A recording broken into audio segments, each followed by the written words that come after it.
Marcus Wellington, a ruthless billionaire CEO known for crushing competitors, takes his entitled 12-year-old son Daniel to an exclusive restaurant to teach him about winners and losers. While waiting for their table, they witness a struggling single mother, Elena, being publicly humiliated when her card declines as she tries to buy a simple meal for her sick daughter in the restaurant's takeout section.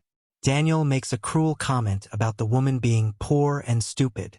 Marcus is about to ignore the situation when he notices Elena's daughter, Sofia, clutching a worn math textbook, the same advanced mathematics book Marcus's late mother used to tutor him when they were homeless. A flood of suppressed memories returns.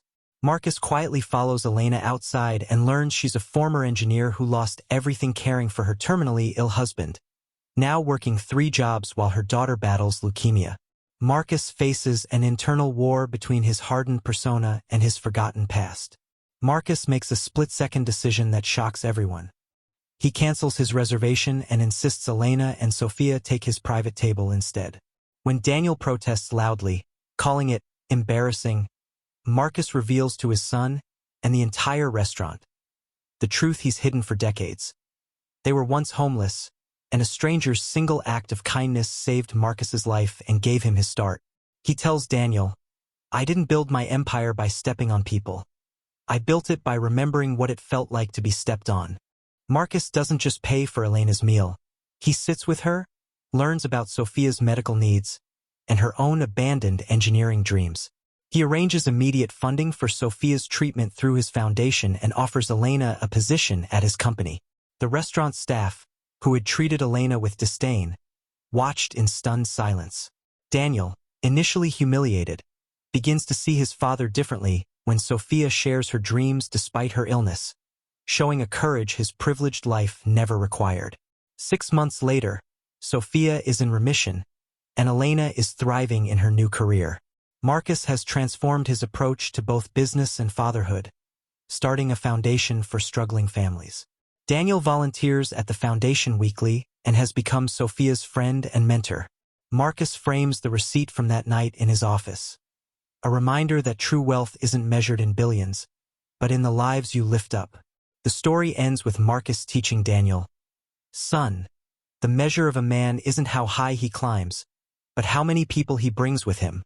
The crystal chandelier cast prismatic shadows across the marble floor as Marcus Wellington's Italian leather shoes clicked with practiced authority.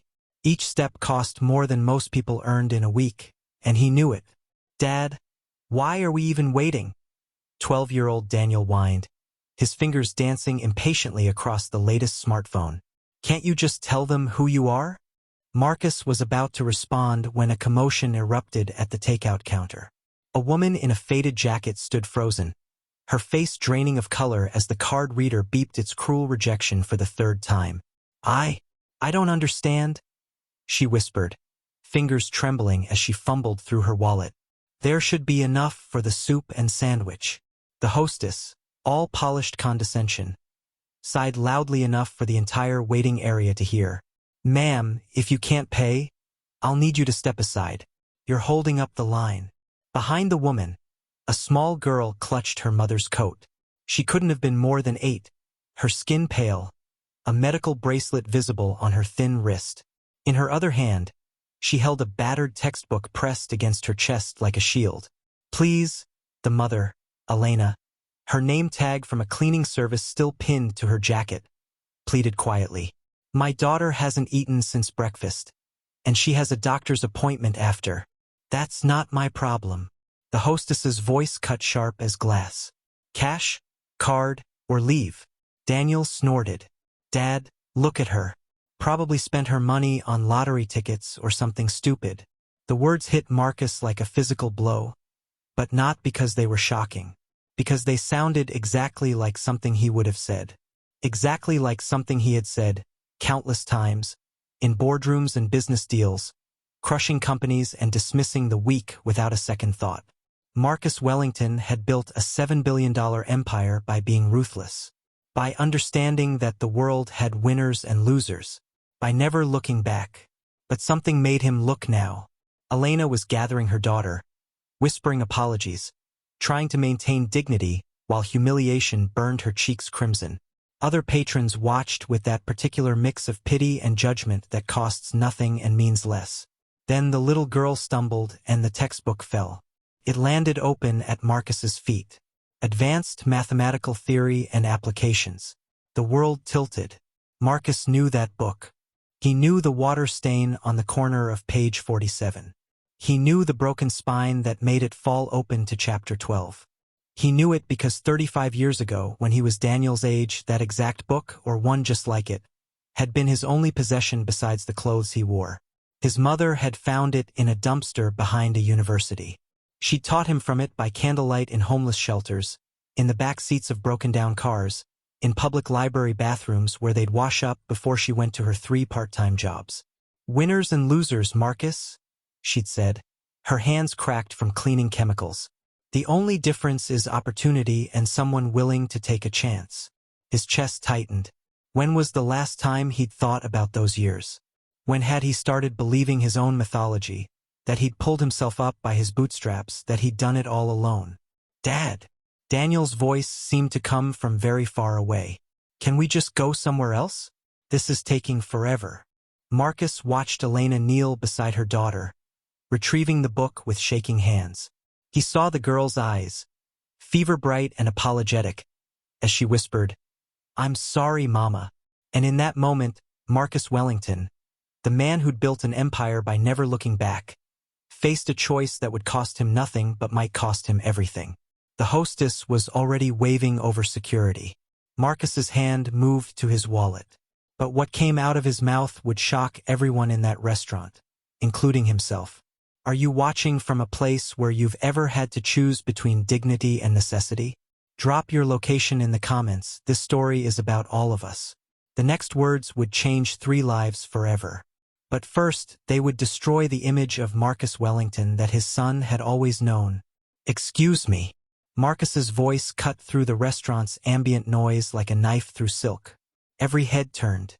The hostess's practiced smile flickered with recognition. She knew exactly who Marcus Wellington was. Everyone did. "Mr. Wellington, your table is nearly ready. How much is her order?" Silence descended like a curtain. Elena's eyes widened, her hand instinctively pulling Sofia closer. The defensive posture of someone who'd learned that help always came with hooks. "That's not necessary," Elena said quietly, her dignity somehow intact despite everything. "We'll manage." "Dad, what are you doing?" Daniel hissed, his face flushing. Everyone's staring. Marcus ignored his son. Something was shifting inside him, tectonic plates of his carefully constructed identity grinding against each other. "I asked how much." $17.43, the hostess said, confusion replacing condescension. Marcus pulled out his wallet, extracted a $100 bill. But as he moved toward the counter, Daniel grabbed his arm. "This is embarrassing," his son whispered urgently. "She's probably a scammer. They probably do this all the time, and you're falling for it like something?" Marcus turned to face his son fully for the first time. "Say it." Daniel's mouth opened and closed. In his father's eyes, he saw something he'd never seen before, something that looked almost like anger at him. "Mr. Wellington, really, it's fine," Elena interjected, gathering Sofia toward the door. "We don't need charity." But Marcus was staring at the textbook again, at Sofia's thin fingers clutching it like a lifeline. "That book," he said softly. "Where did you get it?" Sofia looked up at her mother, uncertain. Elena's jaw tightened. The library was throwing out old donations. Sofia loves mathematics. It helps her. It helps during treatments. The words "during treatments" landed like stones in still water. Marcus knelt down, bringing himself to Sofia's eye level. Daniel made a strangled sound of mortification. His father, the Marcus Wellington, kneeling in public like some common. "What's your favorite part?" Marcus asked Sofia. The little girl blinked, surprised. Her mother's hand tightened protectively on her shoulder. "Chapter 12, Sofia whispered. "Fibonacci sequences. They show up in flowers and shells and galaxies. It's like Like math is the secret language everything speaks. Marcus felt his throat constrict. What's 987 divided by 610? 1.618. Sofia answered immediately, a small smile breaking through. The golden ratio. It's everywhere. Dad, can we please just go? Daniel pleaded. This is. My mother used to ask me the same questions. Marcus interrupted, still looking at Sofia. From that exact book. When I was exactly your age. We were living in her car at the time. The restaurant had gone absolutely silent now. Daniel froze. What? Elena's eyes narrowed with something between surprise and suspicion. Mr. Wellington, I don't know what you're trying to. We were homeless for 3 years, Marcus continued, his voice steady but his hands trembling slightly. My mother worked 3 jobs. Cleaning offices, washing dishes, anything. She found that book in a dumpster behind Columbia University. She taught me from it every night, no matter how exhausted she was. He stood slowly, and when he looked around the restaurant, every person who'd been watching with judgment or pity now couldn't see his eyes. I don't tell people that story, Marcus said. I built my reputation on being self-made. Ruthless. A man who understood that the world divided itself into winners and losers, and sentiment was for the weak. Then why are you telling it now? Elena asked, her voice barely above a whisper. Marcus looked at his son. Really looked at him. Saw the designer clothes, the latest technology, the casual cruelty of someone who'd never known struggle. Saw himself reflected and distorted. Because I just heard my son say the same things that the people in this restaurant said about my mother. The same things I started saying when I got successful enough to forget where I came from. Daniel's face went scarlet. I wasn't. You were, Marcus said quietly. And it's my fault. Because I taught you that people in her situation were there because they deserved it. Because they were lazy or stupid or didn't work hard enough. He turned back to Elena. What's your story? Mr. Wellington, I don't owe you. You don't, he agreed. But I'm asking anyway. Elena's jaw worked. Pride warred with exhaustion, with the weight of months, years, of grinding struggle. Finally, something broke. I was an engineer, she said, the words tumbling out like a confession. Aerospace. Good job, good salary. Then my husband got sick. LS. By the time he died, the medical bills had taken everything. Our savings, our house, my retirement. I had to stop working to care for him. Her hand moved to Sofia's head, fingers gentle in her daughter's hair. 6 months after we buried him, Sofia was diagnosed. Leukemia. I work 3 jobs now, cleaning offices, retail, food delivery. But her treatments. Her voice cracked. I can't keep up. I'm always choosing between medicine, food, treatment, and rent. How much do you owe? Marcus asked. Dad. Daniel's voice rose in panic.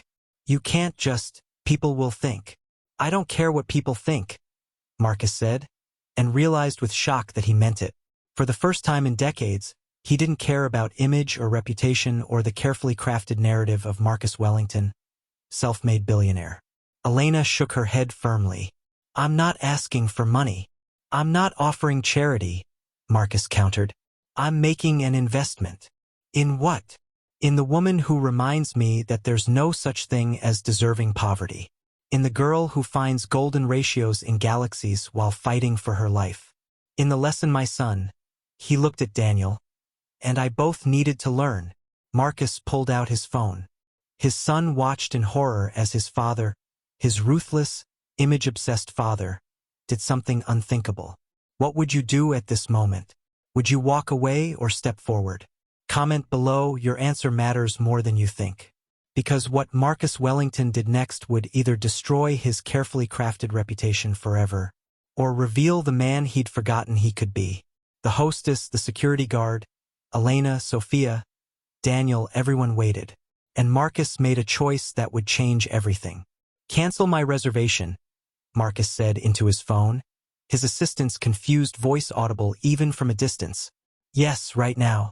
And clear my schedule for the rest of the evening. He ended the call and turned to the hostess. whose professional mask had completely crumbled into stunned confusion. My table, the private dining room you were preparing. Elena and Sofia will be taking it instead. The restaurant erupted in murmurs. Daniel's face went from red to white. Dad, no. No. You can't be serious. Everyone will. Everyone will what? Marcus's voice carried across the space with the same authority he used in boardrooms. But the purpose was entirely different. Everyone will see Marcus Wellington having dinner with a struggling family instead of teaching his son that money makes us superior? You're making a scene. Daniel's voice cracked with adolescent mortification. This is social suicide. They'll meme this. It'll be everywhere.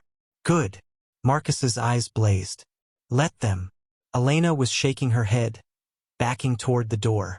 Mr. Wellington, I appreciate the gesture, but Sofia and I don't need to be anyone's publicity stunt or guilt project. You think that's what this is? Marcus moved to block her exit, not threatening, but imploring. You think I'm doing this for show? I think rich people play poor people like violins when it suits them, Elena said, bitter experience hardening her voice. A nice story to tell at cocktail parties. A tax write-off with a heartwarming narrative. Marcus flinched because she wasn't wrong. He'd done exactly that dozens of times. Charity galas where he'd written massive checks and felt virtuous, never actually meeting the people he was supposedly helping. You're right, he said simply. That is what people like me do. What I've done. He knelt again, this time in front of both of them, ruining his $3,000 suit on the restaurant's floor. Around them, phones appeared, people recording, posting, sharing in real time. Daniel made a sound like a dying animal. His father was kneeling. In public. In front of everyone. My mother's name was Sarah Wellington, Marcus said, his voice carrying to every corner of the now silent restaurant. She died when I was 17. Pneumonia that turned into sepsis because she delayed treatment, working extra shifts to save for my college fund instead. His voice cracked. How many years since he'd spoken her name aloud? She never got to see me graduate. Never saw the company I built. And somewhere along the way, I convinced myself I'd done it alone. That I'd succeeded because I was special. Not because she'd sacrificed everything. Not because a stranger, a professor who found me studying that book in the library at midnight, took a chance on a homeless kid and paid my first semester's tuition. Tears ran openly down his face now. The great Marcus Wellington crying in public. I forgot that I was you, he said to Sofia. I forgot that my mother was you, he said to Elena. And I taught my son that people who struggle are failures. He stood, turning to face Daniel fully. His son stood frozen, trapped between humiliation and something that looked like the beginning of understanding. Son, I've taught you to measure success by the size of your bank account, to value people by their utility, to see the world as winners and losers. Marcus's voice was steady now, certain. I was wrong. But you always said. Daniel's voice was small, confused. I said a lot of things to justify why I stopped looking at people like Elena and Sofia. Because looking hurt. Because remembering hurts. Because if I acknowledged that the only difference between them and the family I lost was luck and opportunity, then I'd have to acknowledge that my success wasn't just my brilliance. It was their sacrifice. Marcus turned back to Elena. I can't give you back what you lost. I can't erase your pain or your struggle. But I can do what that professor did for me. I can provide an opportunity. Mr. Wellington. Sofia's treatment. Fully funded. Through my foundation. Every penny. Elena's knees buckled. She caught herself on a chair. Sofia holding her mother with surprising strength for such a small child. That's not. Elena's voice broke. That's hundreds of thousands of dollars. It's a rounding error on my quarterly earnings. And it's the least I can do. Marcus pulled out his phone again. But I want to offer more. You said you were an aerospace engineer? Elena nodded mutely. My company has 3 divisions. One of them is Wellington Aerospace Technologies. We're developing satellite systems. We're also desperately understaffed with qualified engineers because I've been too cheap to pay what the talent is worth. He met her eyes. I'd like to offer you a position. full benefits, salary commensurate with your experience, flexible scheduling for Sofia's appointments. You don't even know if I'm any good, Elena whispered. You raised a daughter who finds joy in mathematics while fighting cancer. You worked 3 jobs to keep her alive. You maintained your dignity while the world tried to strip it away. Marcus smiled, and it transformed his face, made him look younger, more human. I know exactly how good you are. The hostess, the security guard, the watching patrons. Everyone stood in shocked silence as Elena's carefully maintained composure finally shattered. She wept, clutching Sofia, who didn't fully understand but held her mother anyway.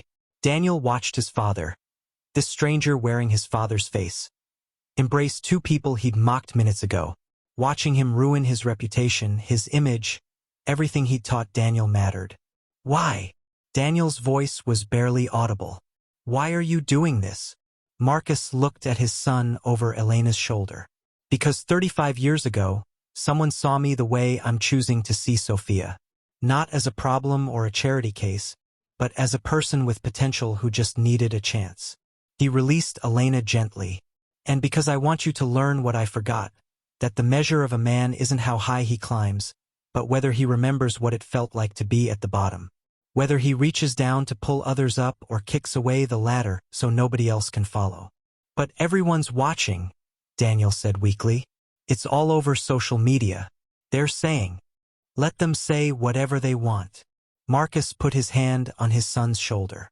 I'd rather be remembered as the billionaire who had dinner with a struggling family than the one who taught his son that money makes us better than anyone. Drop a respect in the comments if you believe one choice can change everything. And if you've ever been judged for your struggles, this next part is for you. The private dining room door opened. What happened next would transform not just 3 lives, but everything Marcus Wellington thought he knew about wealth, success, and what it truly meant to win. The private dining room was a study in understated luxury. Mahogany walls, crystal stemware, fresh orchids on a table set for 2 but quickly reset for 4 by flustered servers who couldn't quite believe what they were witnessing.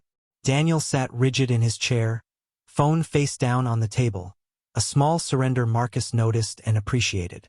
Elena perched on the edge of her seat, Sofia beside her, both of them looking like they might bolt at any moment.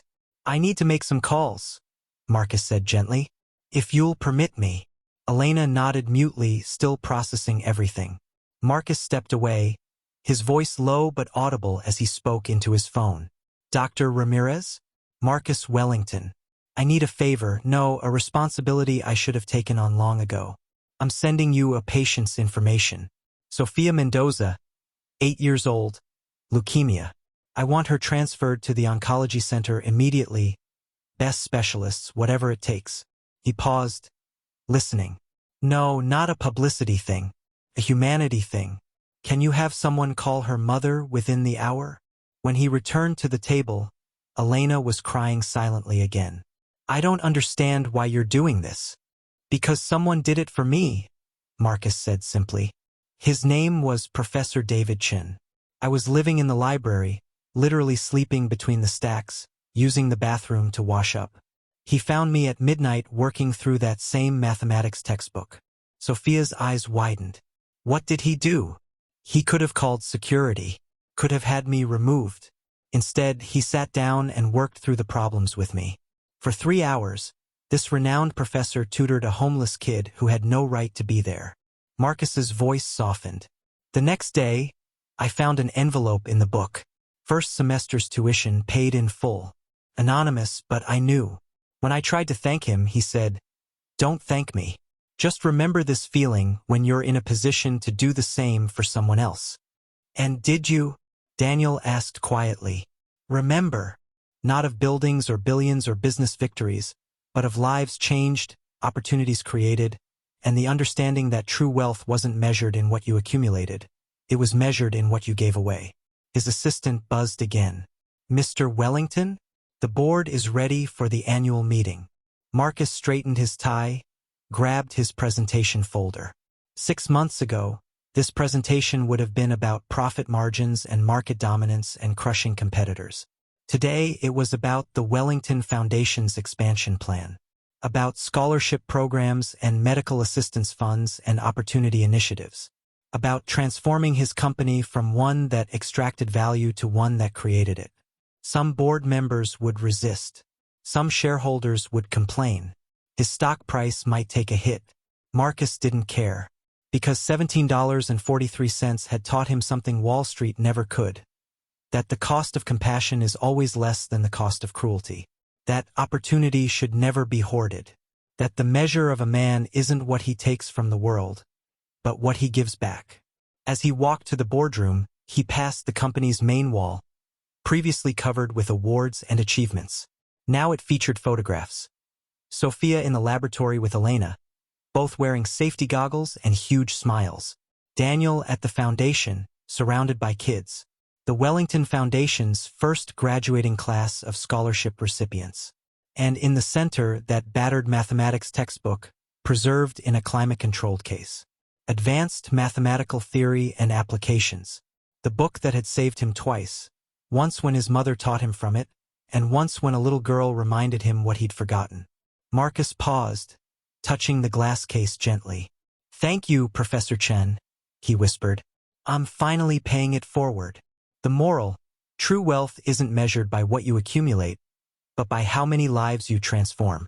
Success without compassion is just survival, but success with humanity is legacy. The measure of a person isn't how high they climb, but whether they remember to reach down and pull others up. We're all one moment away from either cruelty or compassion.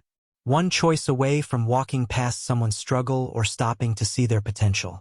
One decision away from teaching the next generation that money makes us superior, or that opportunity makes us responsible. Marcus Wellington could have walked past Elena and Sofia. He'd walked past hundreds like them before. But one worn textbook, one forgotten memory, one moment of clarity changed everything. Not just for 3 lives, but for everyone those 3 lives would. If this story moved you, don't just watch and leave.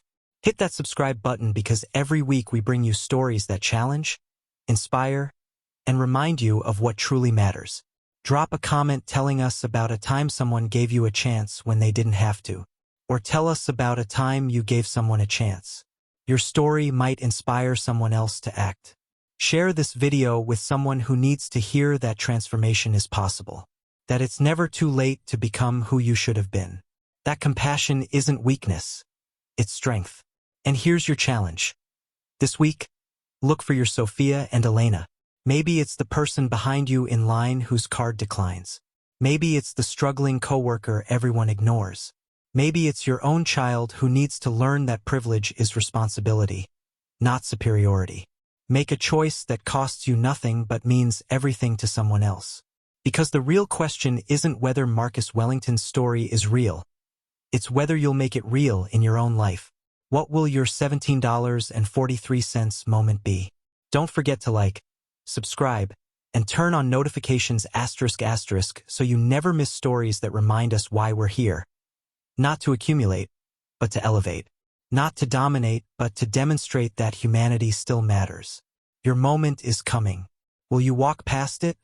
Or will you kneel down and change everything? See you in the next story. Now go be someone's miracle.